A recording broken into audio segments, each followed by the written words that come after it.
Bismillahirrahmanirrahim. Assalamualaikum warahmatullahi wabarakatuh.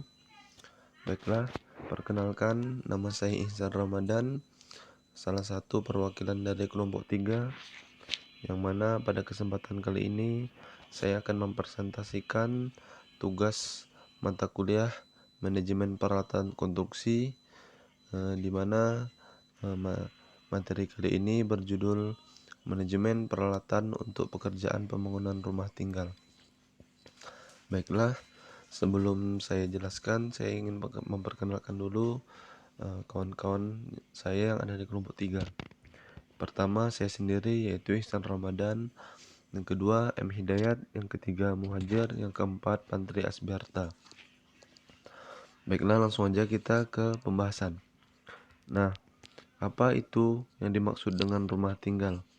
Nah, Undang-Undang RI nomor 4 tahun 1992 tentang perumahan dan pemukiman, tempat tinggal atau rumah tinggal adalah suatu bangunan tempat seseorang atau beberapa orang tinggal secara menetap dalam jangka waktu tertentu di suatu tempat tertentu. Nah, itulah yang disebut dengan tentang perumahan dan pemukiman. Nah, untuk domisili dan perumahan dan lain-lainnya dapat kawan-kawan lihat sudah dijelaskan juga di Undang-Undang RI nomor 4 tahun 1992 ini. Dan juga di situ ada dijelaskan apa sih yang disebut dengan pemukiman. Di situ adalah lingkungan hidup di luar kawasan lindung, baik yang berupa kawasan perkotaan maupun pedesaan yang berfungsi sebagai lingkungan tempat tinggal atau lingkungan hunian dan tempat kegiatan yang mendukung kehidupan dan penghidupan bagi masyarakat tertentu. Nah, selanjutnya tentu ada proses konstruksi rumah tinggal. Nah, proses konstruksi rumah tinggal tersendiri ada terbagi beberapa bagian. Yang pertama ada pekerjaan pendahuluan, ada pekerjaan tanah dan pasir, pekerjaan struktur di bawah atau pondasi, pekerjaan struktur atasnya, pekerjaan kuda-kuda, atap, pekerjaan lantai, pekerjaan instalasi listrik dan plumbing, pekerjaan cat, pekerjaan finishing, dan terakhir ada yang namanya dengan pekerjaan pembersihan. Nah, selanjutnya yaitu tentang manajemen pekerjaan. Nah, dapat kita lihat di slide tentang pembahasan dengan manajemen pekerjaannya. Nah, manajemen pekerjaan tersendiri ada terbagi dari beberapa bagian. Yang pertama yaitu tentang perencanaan dan penjadwalan. Nah, perencanaan dan penjadwalan ini sangat penting karena jika perencanaan dan penjadwalan yang ini tidak tertata dengan baik, maka manajemen pekerjaan yang akan dilakukan di lapangan akan tidak baik seperti itu. Selanjutnya, tata letak lapangan. Nah, tentu tata letak lapangan sangat penting juga kita manage di dalam pekerjaan karena di sini penting untuk memperlancar kegiatan pekerjaan yang ada di lapangan seperti itu. Termasuk juga untuk selanjutnya ini komunikasi lapangan itu sangat diperlukan dan penting untuk di lokasi lapangan pekerjaan yang kita kerjakan seperti itu. Yang selanjutnya ada manajemen material. Nah, manajemen material ini juga sangat dibutuhkan sehingga pekerjaan bisa terselenggara dengan lancar dengan material yang tidak putus-putus, selalu ada sehingga pekerja pun mudah bekerja seperti itu. Dan selanjutnya manajemen peralatan. Nah, manajemen peralatan inilah membantu para pekerja untuk melakukan pekerjaan di lapangan. Karena alat berat itulah yang bisa membantu mempermudah dalam pekerjaan seperti itu. Selanjutnya manajemen tenaga kerja. Baiklah, pembahasan selanjutnya itu tentang manajemen peralatan untuk pekerjaan pembangunan rumah tinggal.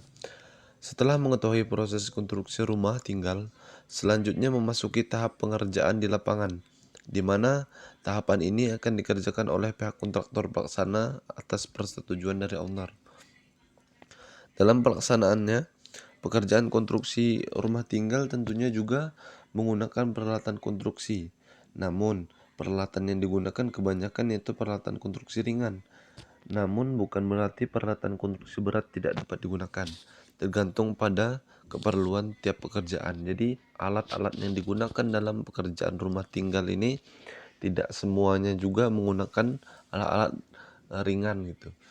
Ada juga beberapa pekerjaan menggunakan alat berat, tergantung keperluan tiap-tiap pekerjaan yang dilakukan seperti itu.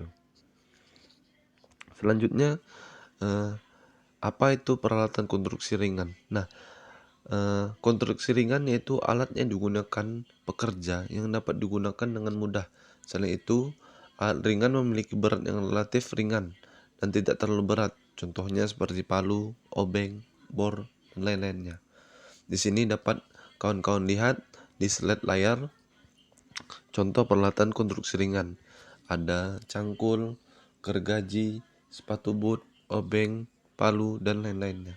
Dapat kawan lihat di layar yang kawan-kawan lihat seperti itu. Selanjutnya di sini ada juga peralatan konstruksi ringan, ada lampu sorot dan alat bor dan hal-hal lainnya dapat kawan-kawan lihat di layar slide. Nah, di sini kami berikan contoh pekerjaan rumah tinggal, pembangunan rumah tinggal mewah klasik dengan anggaran biaya 5 miliar. Dalam pekerjaan rumah tinggal ini ada beberapa peralatan konstruksi berat atau alat berat yang digunakan pihak kontraktor dalam melaksanakan pekerjaan rumah tinggal ini. Yang pertama yaitu pekerjaan pondasi. Nah, yang digunakan yaitu drop hammer. Drop hammer adalah sebuah palu berat yang diletakkan pada ketinggian tertentu di atas tiang. Lalu kemudian palu tersebut dilepaskan dan jatuh mengenai tiang sehingga masuk ke dalam tanah pada kedalaman yang ditentukan seperti itu. Selanjutnya pekerjaan bongkar muat material. Nah, di sini juga menggunakan alat berat yaitu dump truck. Dump truck adalah alat yang digunakan untuk memindahkan material, baik pasir, kerikil, tanah timbunan, dan material lainnya pada jarak yang jauh yang isinya dapat dikosongkan tanpa penanganan karena menggunakan hidrolik yang dapat mengangkat bodi dump truck tersebut seperti itu. Baiklah, selanjutnya kawan-kawan dapat kita lihat menggunakan alat berat yaitu pekerjaan penggalian. Nah, pekerjaan penggalian ini juga menggunakan alat berat yaitu menggunakan alat ekskavator. Dapat kawan-kawan lihat gambaran di samping. Ekskavator adalah alat berat yang digunakan untuk menyelesaikan pekerjaan berat seperti penggalian tanah yang tidak bisa dilakukan secara langsung oleh tangan manusia. Seperti itu. Selanjutnya pekerjaan lanjutan. Nah, pekerjaan lanjutan atau contohnya perancah atau scaffolding. Scaffolding atau yang disebut dengan perancah merupakan bangunan peralatan atau platform yang dibuat sementara serta digunakan untuk menjadi penjaga tenaga kerja. Alat-alat serta perlengkapan untuk pekerjaan konstruksi bangunan. Dalam hal ini adalah pemeliharaan dan pembongkaran berdasarkan Peraturan Menteri Tenaga Kerja dan Transmigrasi Nomor per 01/Men/1980 tentang keselamatan dan kesehatan kerja pada konstruksi bangunan. Selanjutnya yaitu pekerjaan perawatan. Nah, untuk mendapatkan hasil yang baik sesuai dengan kebutuhan dan untuk menjaga peralatan tetap awet serta dilakukan tetap bisa dipergunakan sesuai kebutuhan. Jikapun Anda menggunakan peralatan konstruksi berat, maka contoh penghitungan perawatan alat dapat digunakan dengan penghitungan di bawah ini. Untuk alat yang bekerja ringan sama dengan 65% dari harga alat. Contoh yang kami ambil di sini ekskavator, umurnya sekitar 5 tahun. Nah, bisa kawan-kawan lihat, misalkan dalam pembangunan rumah tinggal klasik atau mewah dengan anggaran 5 miliar yang tadi saya sudah jelaskan, berlangsung selama 6 bulan kalender. Nah, untuk perhitungannya dapat kawan-kawan lihat di layar slide. Biaya pengoperasian alat berat.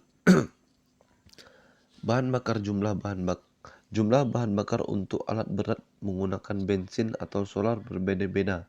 Rata-rata alat menggunakan bahan bakar bensin 0,06 galon per horsepower per jam. Sedangkan alat yang menggunakan bahan bakar solar mengonsumsi bahan bakar sekitar 0,04 galon per horsepower per jam. Nilai yang dapat kemudian dikalikan dengan faktor pengoperasiannya. Nah, rumus penggunaan bahan bakar per jam adalah kalau untuk bensin BBM sama dengan 0,06 dikali HP dikali EFF. Untuk solar BBM sama dengan 0,04 dikali HP dikali EFF. Pemeliharaan dan perawatan alat perbedaan mendasar dari pemeliharaan dan perawatan adalah pada besarnya pekerjaan, perbaikan besar atau major repair untuk mempengaruhi nilai depresiasi alat, umur alat. Perbaikan besar ini dihitung pada alat. Di sisi lain, perbaikan kecil atau minor repair merupakan pemeliharaan normal yang dihitung pada pekerjaan. Nah, contoh perhitungan untuk alat berat tadi. Hitung biaya per jam alat beroda crawler dengan ketentuan seperti di bawah ini. Pertama itu mesin dieselnya 160 HP, kapasitas crankcase-nya 6 gal, pelumas diganti setiap 100 jam, faktor pengoperasiannya sekitar 0,6, harga alatnya 400 juta rupiah tanpa nilai sisa alat, pemakaian per jamnya 0,25 kg, umur ekonomisnya 5 tahun, 1 tahun dipakai 1.400 jam. Nah, untuk bunga pinjaman sekitar 20%. Nah, langsung saja kita jawab. Konsumsi BBM per jam sesuai dengan rumus yang sudah saya jelaskan tadi. Kita masukkan 160 dikali 0,04 dikali 0,6. Nah, maka hasil untuk konsumsi BBM per jamnya yaitu 3,9 gal. Nah, untuk konsumsi pelumas per jamnya di sini dapat kawan-kawan lihat. Langsung saja saya sampaikan hasilnya yaitu 0,138 gal.